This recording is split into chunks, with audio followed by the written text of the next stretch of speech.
اللہ کے نبی کے زمانے میں ایک صحابی اللہ کے نبی کے پاس آتی ہیں، مسند احمد کی صحیح روایت، جن کی چادر کپڑے سے نیچے، ٹخنے سے نیچے، چپل سے نیچے زمین کی مٹی اڑاتی ہوئی آتی اور کہتی اللہ کے رسول میں اس چادر کو اوڑھ کر نماز پڑھنے جاتی ہوں۔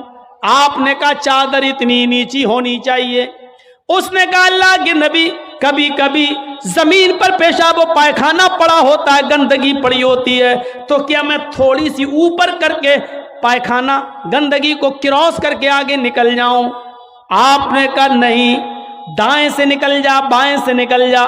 کہنے لگی دائیں بھی مرد بیٹھے ہوتے ہیں، بائیں بھی مرد بیٹھے ہوتے ہیں، مجھے اسی گندگی کے اوپر سے نکلنا ہے۔ اے اللہ کے رسول اجازت دے دیجئے، میں تھوڑا سا اوپر کر لوں اور نکل جاؤں، اس کے بعد نیچے کر لوں گا، جب گندگی کو کراس کر لوں گی تو چادر میں نیچے کر لوں گی۔ اللہ کے نبی کہتے ہیں اگر مرد دائیں بیٹھے ہیں، بائیں بیٹھے ہیں، تو تو اسی گندگی کے اوپر سے نکل جا۔ کہنے لگی اللہ کے رسول وہ گندگی میری چادر میں لگ جائے گی، آپ مجھے اوپر اٹھانے کی اجازت نہیں دے رہے ہیں، ٹخنے سے اوپر، چپل سے اوپر چادر اٹھانے کی اجازت کیوں نہیں دے دیتے ہیں؟ آپ نے کہا نہیں، چادر اٹھانے کی اجازت، چپل سے بھی اوپر چادر اٹھانے کی اجازت نہیں دوں گا۔ کہا اللہ کے رسول پھر اس چادر میں پیشاب و پائخانہ لگ جائے گا۔ آپ نے کہا لگ جانے دے۔ کہنے لگی اے اللہ کے رسول اسی چادر کو تو اوڑھ کر میں نماز پڑھتی ہوں مسجد میں، جب اوپر عورتوں کا الگ انتظام ہوتا ہے یا پردے میں عورتوں کا انتظام ہوتا ہے تو میں اسی چادر کو اوڑھے اوڑھے نماز پڑھتی ہوں۔ آپ نے کہا اسی چادر کو اوڑھ کر نماز پڑھ لے۔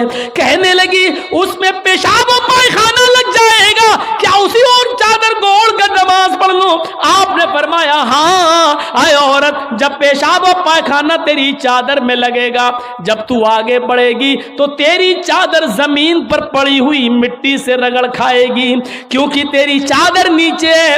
جب پیشاب و پائخانہ اس میں بھر جائے گا، جب تو آگے بڑھے گی تو زمین پر پڑی ہوئی مٹی پر تیری چادر رگڑ کھائے گی، اور زمین پر پڑی ہوئی مٹی سے رگڑنے کی وجہ سے زمین کی پاک مٹی تیری چادر کو پاک کر دے گی، لیکن تجھے چادر اٹھانے کی اجازت نہیں، اسی چادر میں تو نماز پڑھ لے۔